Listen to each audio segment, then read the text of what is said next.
Jill Dando's killer.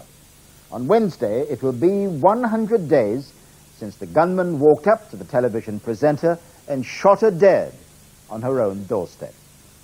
The murder inquiry has been huge, but tonight detectives say it could be many more days before they make the vital breakthrough. Tonight we speak to the man leading the hunt. He agreed to respond to criticisms of the way the inquiry has been handled, and he gave us his own view of whether the case can still be solved. Martin Bashir now examines the state of Britain's biggest police investigation. Scotland Yard, noon today. Reporters were called for a briefing on developments in the Jill Dando investigation. Detectives revealed that the bullet that killed her had unique markings, possibly the killer's personalised trademark. A new clue to be sure, but not the vital breakthrough we've all been waiting for. Once again, the police were appealing for the public's help. And our appeal today is, does anybody recognise those markings? Have they handled ammunition before the event or after the event with markings like that? And we would desperately like to speak to them today.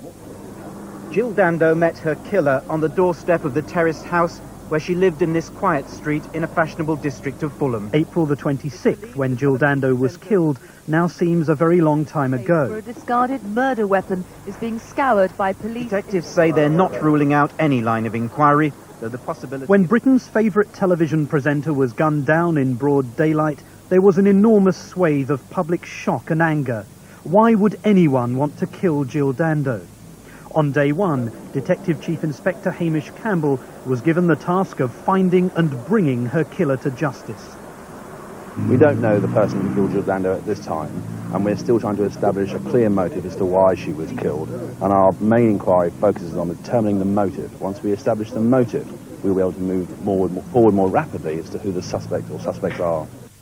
But his squad of 46 detectives have yet to make the vital arrest. After a promising start, progress appears from the outside to be slow. Some believe the killer may have got away with murder. So what's it like on the inside? I say to my team as they listen to me through these weeks, if you don't believe we can solve it, come and tell me and you can leave the team. It's really that simple. We were looking for committed people, motivated people. Far too easy to go, oh, it's got a bit difficult, shall we all go home now? That's just not on. And of course it's difficult.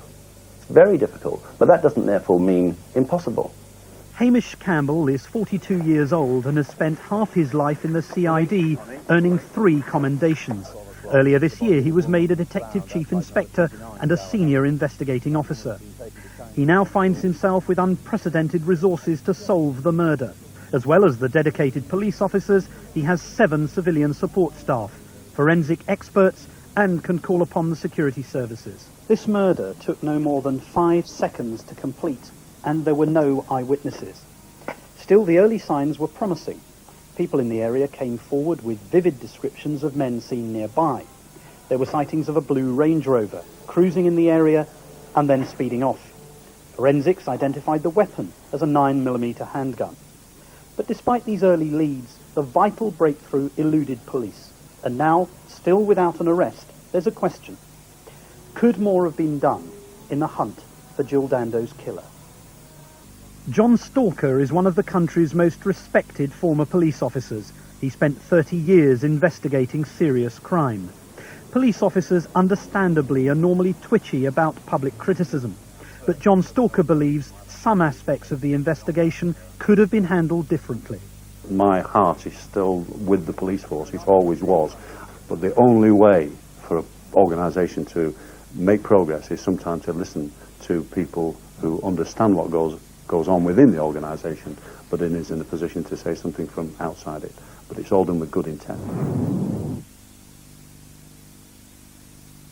With so many witnesses, the police immediately came under pressure to produce an e-fit of the prime suspect. 4 days after the murder, they released an image. But instead of focusing people's minds on the identity of the murderer, it seemed to confuse matters further. It was never very clear what that e-fit is supposed to have done. Was he the man who had actually pulled the trigger? Was he the man who'd been seen at a bus stop? Was he the man even who was driving a Range Rover? That confusion persists. When we took the e-fit onto the streets of Fulham, we found different reactions. This is the one that was seen at her door. This is a man who is seen to sweating and standing on the bus, and I suppose he's the one. This man is the one outside Jill Dando's house on the mobile phone. She's wrong. The e-fit is of the man at the bus stop. He's not the man who was seen in Gowan Avenue, and he may not be the killer. There appears to be some confusion in the public about whether this e-fit was the man in Gowan Avenue or the man at the bus stop. Yes, and I accept that. Here's this very serious crime taking place, and this activity takes place in Fulham Palace Road, and we produce an e-fit. So it is natural to assume, oh, well, they've produced an e-fit. That has got to be the man who shot Jill Dando. But that's not the case. There are e-fits also produced in this inquiry, which we have not produced. One thing you do not want is a confused public. The e-fit that goes out has to be of the prime suspect, not his accomplices. If there's anything at all that jogs your memory, please give the number a ring. But with the e-fit accompanying all the press reports, people were bound to link the image with the prime murder suspect. The trouble is, it may look nothing like him. The window cleaner claims to have had a clear view of a man loitering outside Jill's house just before the shooting. He says he bore no resemblance to the e-fit. Well, you know, I've got to say I was a bit puzzled why it wasn't mentioned, because, you know, I've heard all this talk about this dark-headed guy that was seen running up and down Gowan Avenue, and the guy I saw standing outside that house, Mrs. Dando's house, was definitely blonde. Of that I have no doubt. He was nothing like a dark-headed man. It took no less than 3 weeks before the early confusion was cleared up. DCI Campbell went on to the BBC's Crime Watch programme and said exactly who it related to. But during those weeks, was a vital chance to identify the killer missed? Police now admit that the e-fit has drawn a complete blank. I think it received such a high profile. If he was going to come forward, he would have come forward by now. So that still leaves us one troubling concern as to who he is then. We've had a large percentage of the messages, information coming in, was on that e-fit. I think he looks like so-and-so, it is so-and-so, and they have all had to be explored and examined. I don't think we can take any more from that e-fit, certainly. The man identified on the e-fit took a 74 bus here to Putney Bridge Station. It's at this point that the trail runs cold. Nobody knows where he went next. It's been suggested that in the immediate aftermath of Jill Dando's murder, a high-profile incident room should have been placed here, as it was in Gowan Avenue, in order to jog the memory of passing commuters.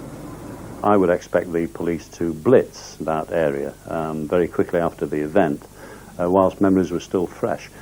For example, you could do that by perhaps putting a police caravan there, a focal point that people could relate to. It's much easier for people to see a policeman at a focal point, a caravan or a point of contact, rather than make a phone call to Crime Stoppers or whatever. With hindsight, given the throughput of human traffic, there's a taxi rank, there's a bus standing position, there's an underground station. Yes. Would it not have been a useful thing to have a large focal point, like a mobile incident vehicle, set up at Putney Bridge Station? No, I think there's a small tactical details. At the time we didn't think so. The police station or the mobile control van was further up the Fulham Palace Road, probably 600 yards away, and officers down at the Putney Bridge Station for some time. Tonight, the Jill Dando investigation is 94 days old, yet today's news conference is only the 4th public briefing Hamish Campbell has given. From the outset, journalists have complained about the lack of information from Scotland Yard. Even journalists on the Mail on Sunday, whose sister newspaper has offered a 100,000 reward, talk of an information vacuum. They say it's hampering efforts to encourage help from the public. We've been given, I think, 2 or 3 private background briefings to the crime reporters, but really very little else. And you would expect you know, a good murder investigator to keep things going. Clearly the police are not going to solve it on their own. They need the help of the public. And we, the media, are their only conduit to the public. I actually believe that the handling of information to the press was properly controlled, and there were many meetings with the Crime Reporters Association and these open meetings with press conferences where they were provided with a lot of information and facts which perhaps they wouldn't ordinarily received. And that was an attempt to stop the rumour, the speculation, the wild fantasising on this case. But Scotland Yard's media tactics haven't been able to prevent false and confusing information from reaching the public. Stories about an escape by coach, investigations in Africa, and a plot centred at a West Midland pub were all totally misleading. Some of the senior officers have criticised the newspapers for getting details wrong. Well, you know, we do need to be properly guided. We need an open communication between us and them, and then we won't make these mistakes. Nobody wants to make those sort of mistakes. The police are desperate to identify anyone connected with the gun that killed Jill Dando. They now know the exact make and model, but their decision to hold information back has again caused ill-informed and conflicting speculation. Some argue that the police should give more detailed information to the public. That would help informants to come forward. If you're going to loosen tongues, it's important that you give people who are going to give you information, probably for money, a steer in the right direction. It's one of those areas which we will keep more information to ourselves than we will reveal, for proper reasons, and there are other aspects of the inquiry which we would do the same for. A 9mm short handgun is semi-automatic, is the type of gun that was used to kill Jill Dando, and that is the information that we will reveal at this time.